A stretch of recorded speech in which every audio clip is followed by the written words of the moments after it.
दोस्तों director Christopher Nolan जब भी कैमरे के पीछे खड़े होते हैं तो दर्शकों को पता होता है कि सिनेमा के पर्दे पर कुछ ऐसा देखने जा रहे हैं जो इतिहास को रचने वाला है। इस बार नोलन ने करीब 3000 साल पुरानी साहित्यिक रचना को पर्दे पर उतारने का वो नामुमकिन काम दिखाया है जिसे छूने की हिम्मत शायद ही कोई दूसरा डायरेक्टर कर पाता। उनकी नई फिल्म ओडिसी की बात कर रहा हूँ जो न केवल दर्शकों का मनोरंजन करती है बल्कि इस बात का जीता जागता सबूत है कि आखिर सिनेमा बनाया क्यों गया। लगभग 3 घंटे की लंबी ये फिल्म स्क्रीन पर शुरू होती है आसपास की दुनिया को मानो गायब कर देती है।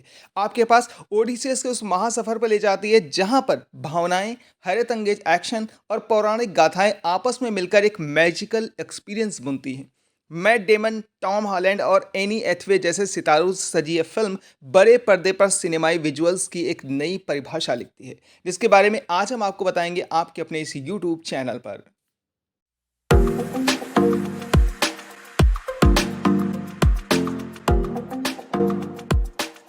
दोस्तों इस पूरी सिनेमाई यात्रा के केंद्र में हॉलीवुड स्टार मैट डेमन है जिन्होंने ओडिसेस के किरदार को अपने करियर की सबसे शानदार परफॉर्मेंस से मानो अमर कर दिया हो। नोलन का ओडिसेस से कोई घिसा पिटा या हर मामले में कोई परफेक्ट दिखने वाला नायक नहीं बल्कि एक ऐसा इंसान जिसके फैसले और गलतियों पर कहानी में कई बार सवाल उठते हैं।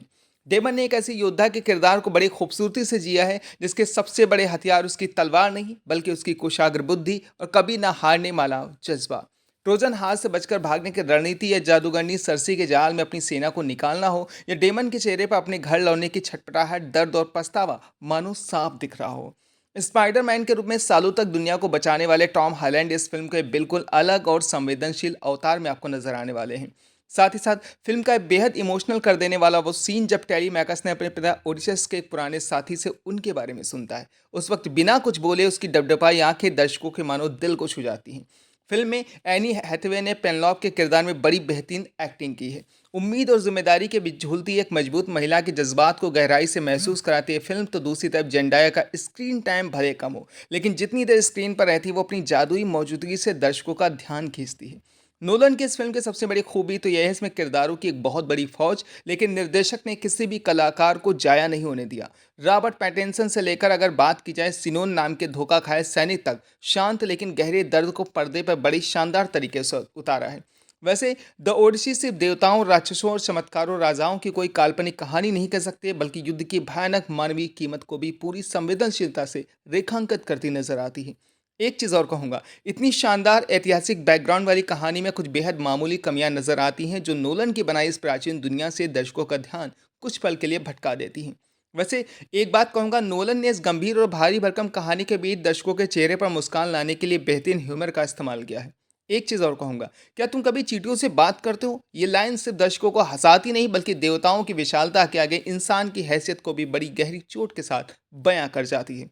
तकनीकी और विजुअल्स के मामले में द ओडिसी एक अजूबा कह सकते हैं। जो इतिहास का विशाल ट्रोजन हार्स हो या देवताओं या भव्य काल्पनिक राज्य हो, पूरे जहाजी बेड़ों को निगल जाने वाला उफनता समंदर हो, फिल्म का हर एक फ्रेम किसी बेहद खूबसूरत पेंटिंग की तरह आपको नजर आता है।